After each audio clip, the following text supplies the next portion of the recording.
എൻ.എം. വിജയന്റെ ആത്മഹത്യാക്കുറിപ്പ് പുറത്ത്. IC ബാലകൃഷ്ണന്റെയും ND അപ്പച്ചന്റെയും പേരുകൾ കുറിപ്പിൽ. Wayanad DCC treasurer N.M. വിജയനും മകനും ആത്മഹത്യ ചെയ്യുന്നതിന് മുമ്പ് എഴുതിയ അവസാന കുറിപ്പ് കണ്ടെത്തി. മരണക്കുറിപ്പ് എന്ന നിലയിലാണ് കത്ത് എഴുതിയിട്ടുള്ളത്. KPCC പ്രസിഡന്റിനും പ്രിയങ്ക ഗാന്ധിക്കും രാഹുൽ ഗാന്ധിക്കുമാണ് കത്തെഴുതിയിരിക്കുന്നത്. MLA IC ബാലകൃഷ്ണന്റെയും വയനാട് DCC പ്രസിഡന്റ് ND അപ്പച്ചന്റെയും പേരുകൾ കത്തിലുണ്ട് എന്നാണ് വിവരം. ബാങ്ക് നിയമനത്തിന് പണം വാങ്ങിയതിന്റെ കടം തീർക്കാൻ കഴിയാത്തതിന്റെ മാനസിക സംഘർഷമാണ് ആത്മഹത്യയ്ക്ക് കാരണമെന്ന് കുറിപ്പിൽ പരാമർശമുണ്ട്. മേഖലയിലെ സഹകരണ സ്ഥാപനങ്ങളിലെ നിയമനവുമായി ബന്ധപ്പെട്ട കാര്യങ്ങൾ കുറിപ്പിൽ പരാമർശിക്കുന്നു. 6 പേജുള്ള ആത്മഹത്യാക്കുറിപ്പാണ് പുറത്തു വന്നിരിക്കുന്നത്. വിജിലൻസ് അന്വേഷണം നടക്കുന്നതിനിടെയാണ് ആത്മഹത്യാക്കുറിപ്പ് പുറത്തു വന്നത്. കോൺഗ്രസിനെ പ്രതിക്കൂട്ടിലാക്കുന്നതാണ് കുറിപ്പ്.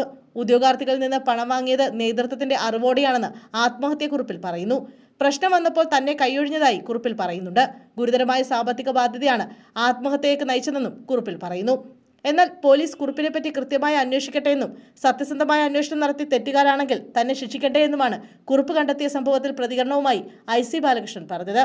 പണം വാങ്ങാൻ താൻ ആവശ്യപ്പെട്ടിട്ടില്ല എന്നും തന്റെ രാജി പാർട്ടി തീരുമാനിക്കുമെന്നും IC ബാലകൃഷ്ണൻ MLA പറഞ്ഞു. കൽപ്പറ്റ വിജിലൻസ് ഡിവൈഎസ്പിയുടെ നേതൃത്വത്തിലുള്ള വിജിലൻസ് സംഘം കേസ് അന്വേഷിക്കുന്നതിനിടെയാണ് കത്ത് പുറത്തുവരുന്നത്. നിയമന കോഴ വിവാദങ്ങളടക്കം അന്വേഷണ പരിധിയിൽ വരും. 1.5 കോടി രൂപയുടെ സാമ്പത്തിക ബാധ്യത ഉണ്ടെന്ന് വിജയൻ പറഞ്ഞിരുന്നു. ഇതോടെ കേസിൽ ആരോപണ വിധേയനായ IC ബാലകൃഷ്ണൻ MLAയ്ക്കും കുരുക്കുമുറുകും. അന്വേഷണം തുടങ്ങിയതായി വിജിലൻസ് DYSP നേരത്തെ വ്യക്തമാക്കിയിരുന്നു.